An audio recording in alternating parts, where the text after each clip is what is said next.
What's going on, Imperials? It's Emperor Cubone here.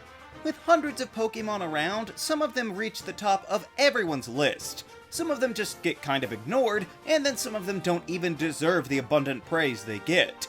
But then there are the Pokemon that are despised and would have been better off never being created. However, just like the overpopular Pokemon, not all hated monsters really deserve such contempt and disdain, and in fact many of them receive far too much hate. But the reasons can be difficult to nail down, so let's take a look at the top 6 overhated Pokemon. Number 6. Simisear. So as you know, Japan voted Simisear as their least favorite Pokemon, or more accurately, didn't vote for it since it ranked dead last in a favorites poll.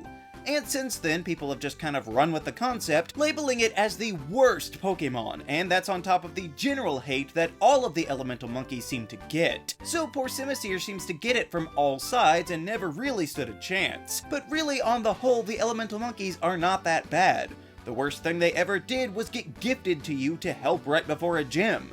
Oh no, how dare they be useful. I personally like Simisage, and I gotta say, to me, Simisear is way better than Simipour, since the water version is just so far removed from the theming of the other two, not conforming to the agreed upon dress code. But Simisear, aside from maybe suffering from a slight case of football head, looks alright to me. It's even got a nice fur collar, so I have to imagine that most of its hate just comes from people claiming it's a Chimchar ripoff without actually giving it a chance.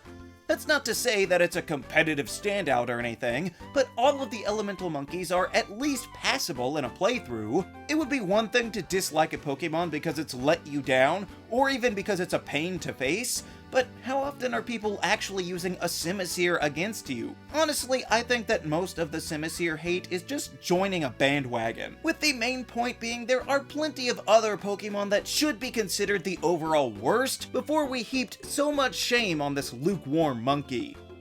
Number 5. Garboder.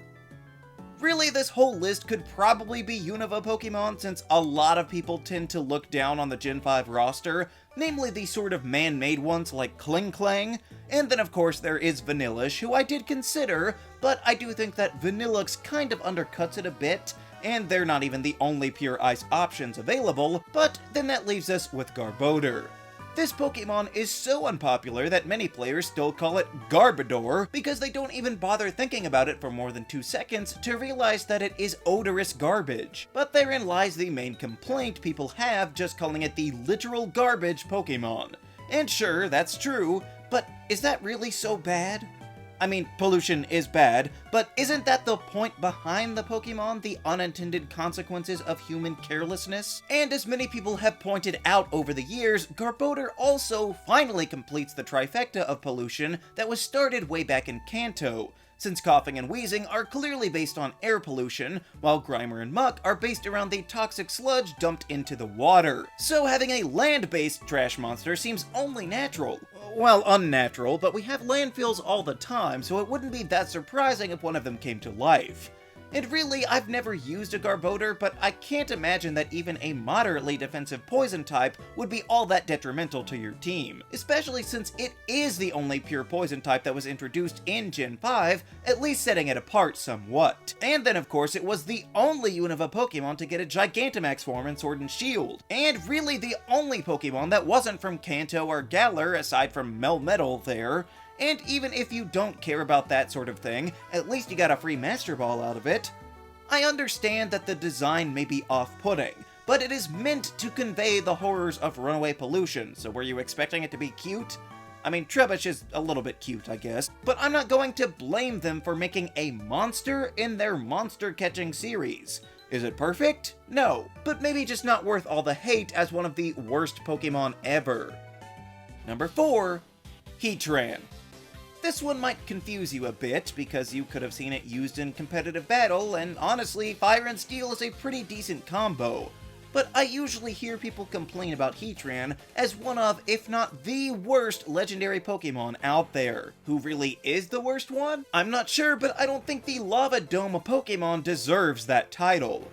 Now, ideally a good legendary would have 2 things, that being actual stories told about it, and some effort to get it.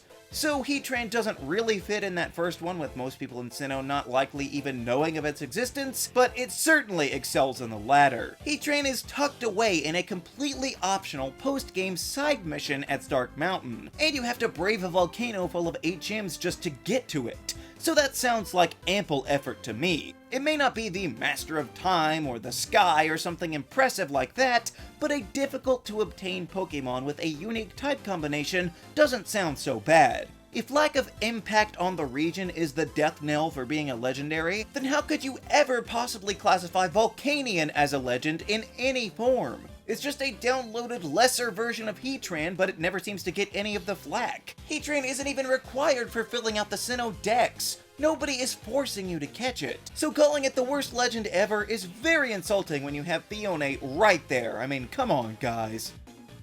Number 3, Bionicle. This one is a bit strange. Most people probably have trouble even remembering Bionicle or its evolution Barbaracle, and if they do, then they don't like it. Whereas for me, it was immediately my favorite water type to use in Gen 6. Now, it can be difficult to even know what you're looking at with Bionicle. The faces on its hands may be off-putting to some, but I think since most people couldn't immediately identify it, they just didn't even care to try. Its name gives you a hint that it is based on a specific kind of barnacle, and they really kind of nailed it, especially with the fact that barnacles are largely seen together, so embracing that and even cranking it up with its evolution I think works. Maybe you could criticize the form they elected to take, but this is the exact kind of thing that you could have expected from Pokemon back in Gen 1. A Pokemon with multiple heads gaining more heads? Let's not act like this is unprecedented. You might say that they look more like a Digimon, to which I would say that's a compliment. Are there really no other Pokemon that you can think of whose design was a bit bizarre that you tried out anyway to be pleasantly surprised? Because I think Barbaracle would exceed what most people might expect by being a hugely physical-focused water type with over 100s in attack and defense, a shocking variety of coverage moves, and even the Tough Claw's ability to power up its many contact hits as well. Look, it may not be in the top-tier competitive water types or anything, but a sturdy and strong option with designs that could be considered questionable, but is definitely intimidating, is not gonna hurt anyone. Well, except your opponents. So just because it's weird doesn't mean it's deserving of so much spite. Plus, it is a water type from Gen 6 that's not a version exclusive, so there is that. Number 2, Chestnut. In all honesty, I had no clue that Chestnut was so looked down on across the Pokemon starter lines. Maybe I was just in a bubble because it was my favorite starter choice from Kalos, but there's no reason that it should be considered one of the worst. Now, at least most people are objective enough to recognize that Chespin is a good Pokemon, but their problems arise upon evolution when it becomes Quilladin. And you know what? Fair enough. But then somehow that animus carries over into the final form when it has almost nothing to do with the awkward middle stage. And it doesn't really have that much to do with the cute base stage either, but you can't just take it as its own thing? I mean, everybody loved Greninja, which is just as far removed from its base stage, but nobody seemed to care. Is it just because of the colors not matching? But speaking of, part of why Chestnut should be more appreciated is because it can take out Greninja with ease, so you can stomp on all those people that have such an unoriginal favorite. But this Pokemon is far different from the other Grass-type starters with by far the highest defense of them all. And also the fighting addition makes it unique and quite useful against outside threats like Wolfric when the grass side would have struggled. I get that you might not like the off-white coloring, but the design itself is not bad. Just because it's a little more detailed than you're used to, you can at least tell what's going on, unlike say with Eternatus or something. I just don't understand how you could discount a Pokemon that was given one of the best protecting moves in the game and is more than capable of carrying your team both figuratively and literally, simply because you don't get that its spiky shell has hardened over time. And really, how could Chestnut be the worst grass starter when we've had Meganium here the whole time? Number 1, Zubat.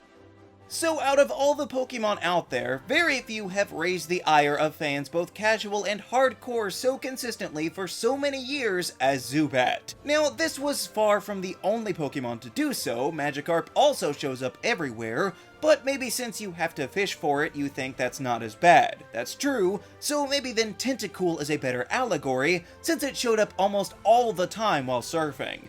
And that happened for basically the first 4 generations solid. Even when they had plenty of other water types available, yet somehow Tentacool is not nearly as hated as Zubat.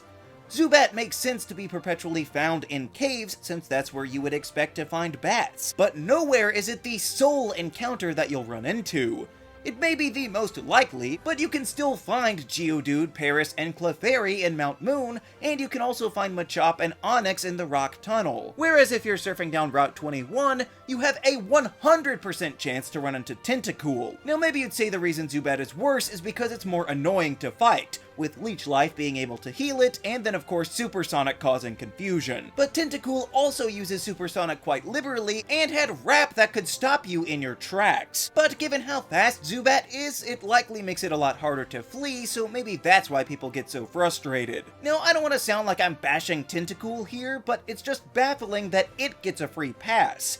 Is it just because Tentacruel is a decent Pokemon? Because Golbat ain't half bad, and if we're talking about any games past the turn of the century, you also get Crobat as an option. Crobat is a phenomenal Pokemon. It has incredible speed, and its other stats let you hit hard enough and stay alive long enough to do some decent damage. And all that is required to get it is loving your Zubat. Not to mention, this evolutionary line is still somehow the sole combination for Poison and Flying, which is a surprisingly good type pairing, making Poison immune to ground. So I get that Zubat shows up in almost every game and people can get tired of its repetition, but is it really that hard to defeat? Is Golbat even that hard to defeat, starting in the mid-game when a single strong Thunderbolt or Psychic would probably do the job? Even if you don't KO it in one hit, it's not like it's a self-destructing Graveler, which would be way worse. Maybe it's just a meme at this point and people actually don't hate Zubat, but if you do, there's a reason they make repels in the game, guys. So to me, just because a weak, kind of annoying Pokemon shows up too much,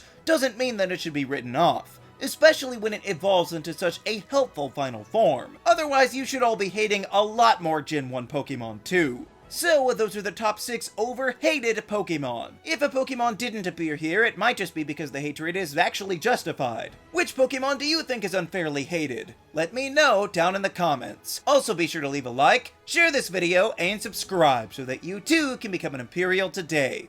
And until next time, stay grounded. Zubat, Zubat, Zubat everywhere. Ooh, Zubat everywhere. This is Zubat, Zubat, Zubat everywhere. Ooh, Zubat everywhere. This is